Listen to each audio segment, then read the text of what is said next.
आप पाकिस्तान और पाकिस्तानियों को खत्म करने वाले टोले के चमचे, लेकिन न कोई पाकिस्तान को खत्म कर सका है और ना खत्म कर सके। बिस्मिल्लाहिर्रहमानिर्रहीम। अस्सलामु अलैकुम व रहमतुल्लाहि व बरकातुहू। जी नाज़रीन, अज तुहाडे नाल मैं एक अनोखा वाक़या जिहड़ा फिल्म की सैट ते हुंदा आ ते अज़हार काजी साहब ने एक्स्ट्रा अदाकार शेर खान नूं मार मार के उन्हां दा धूं कढ दित्ता ते बाद दे विच फिर की होया वो सारा वाक़या तुहानूं मैं दसदा। उम्मीद है तुहानूं पसंद आएगा। लो जी, जे चैनल ते नवे हो तो चैनल नूं सबसक्राइब, लाइक और शेयर जरूर कर देना। तुहाडीआं मुहब्बतां दा बड़ा शुक्रिया। ये सन 1998 का वाक़या जदों फिल्म किंग मेकर बनती है।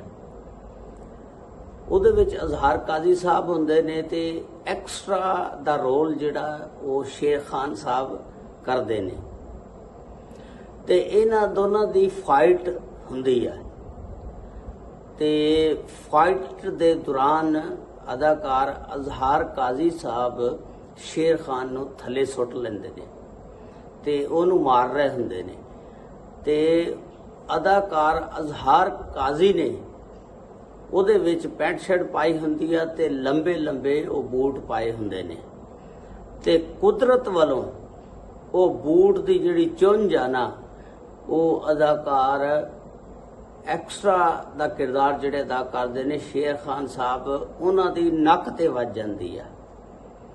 जिस वेले उन्हां दी नक ते वजदी है ते उन्हां दी नकसीर फुट जाती है, ततीरी खून दी चलन लग पैंदी है ते अज़हार काजी साहब उत्थे परेशान हो गए यकदम ते उन्होंने फिल्म की शूटिंग उसे वेले रुकवा दी ते रुकवा के फटाफट उन्होंने चुकते ने, चुक के हस्पताल लैके जाते ने ते उदा इलाज करवाते ने अपने खर्चे ते। यानी एडा नरम दिल इंसान, दर्द दिल रखने वाला कि किसी की तकलीफ नूं बर्दाश्त ना कर सकिया, फौरन चुक के उन्होंने हस्पताल रह गया। और उस तो बाद उन्हें फिल्म की शूटिंग दे विच 3 दिन हिस्सा नहीं लिया कि यार मेरे कोलों किहड़ी ज्यादती हो गई, लगी कुदरत वालों साटा ते लेकिन यानी उन्हें अपने दिल ते बहुत ज्यादा महसूस किया जिहड़ी चोट उन्होंने लगी भी यार मेरे कोलों एक बंदे नूं सट लग गई आ और उहदे उत्ते की बीती होएगी। यानी नरम दिल बहुत सी। उस तो बाद फिर 3 दिन उन्हें शूटिंग दे विच हिस्सा नहीं लिया। तुसी देखो जदों एक्स्ट्रा किरदार अदा करने वाला शेर खान जिहड़ा उन्होंने प्रोड्यूसर या फिल्म साज भी लैके जा सकता सी, हालांकि उन्हां दी जिम्मेदारी हुंदी है शूटिंग के दौरान अगर किसी नूं सट वगैरह लग जाए, चोट, वो सारी उन्हां दी जिम्मेदारी है।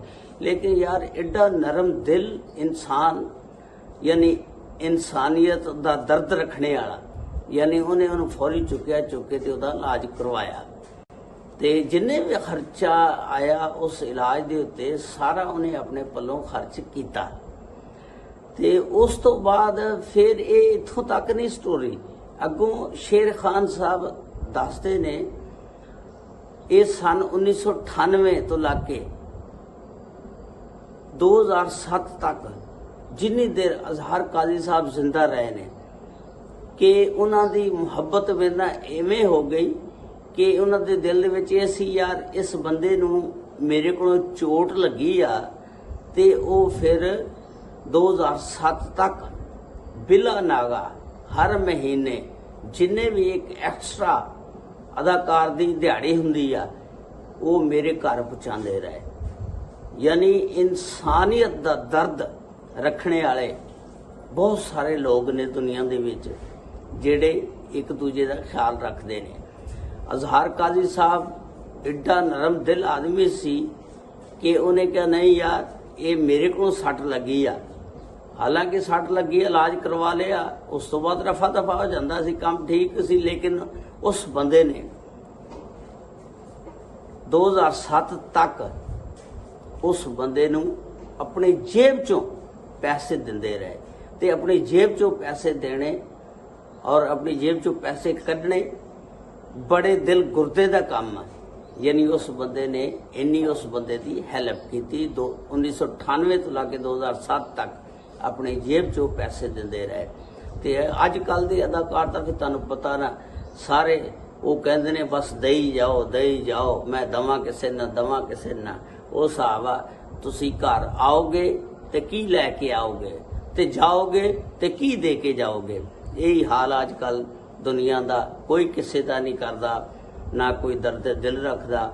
ਪੁਰਾਣੇ ਲੋਕ ਜਿਹੜੇ ਸੀ ਨਾ, ਉਹ ਦਰਦ ਦਿਲ ਰੱਖਦੇ ਹੁੰਦੇ ਸੀ, ਉਹਨਾਂ ਦੇ ਵਿੱਚ ਇਨਸਾਨੀਅਤ ਦਾ ਦਰਦ ਸੀ ਤੇ ਇੱਕ ਦੂਜੇ ਦਾ ਖਿਆਲ ਕਰਨੇ ਵਾਲੇ ਸੀ। ਹੁਣ ਤਾਂ ਨਫਸੋ ਨਫਸੀ ਪਈ ਆ, ਕੋਈ ਕਿਸੇ ਦਾ ਨਹੀਂ, ਦੁਨੀਆ ਨੱਸੀ ਫਿਰਦੀ ਆ, ਫੜ ਲਓ, ਹਰ ਬੰਦਾ ਉਹਦੇ ਪਿੱਛੇ ਲੱਗਾ, ਕੋਈ ਕਿਸੇ ਦਾ ਖਿਆਲ ਨਹੀਂ, ਕੋਈ ਪੈਰਾਂ 'ਚ ਰੋਂਦ ਕੇ ਜਾ ਰਿਹਾ, ਕੋਈ ਕਿਸ ਤਰ੍ਹਾਂ, ਨਹੀਂ ਸਮਝ ਨਹੀਂ ਆਉਂਦੀ ਇਸ ਦੁਨੀਆ ਦੀ। ਅੱਲਾਹ ਤਾਲਾ ਸਭ ਤੇ ਰਹਿਮਤ ਫਰਮਾਏ।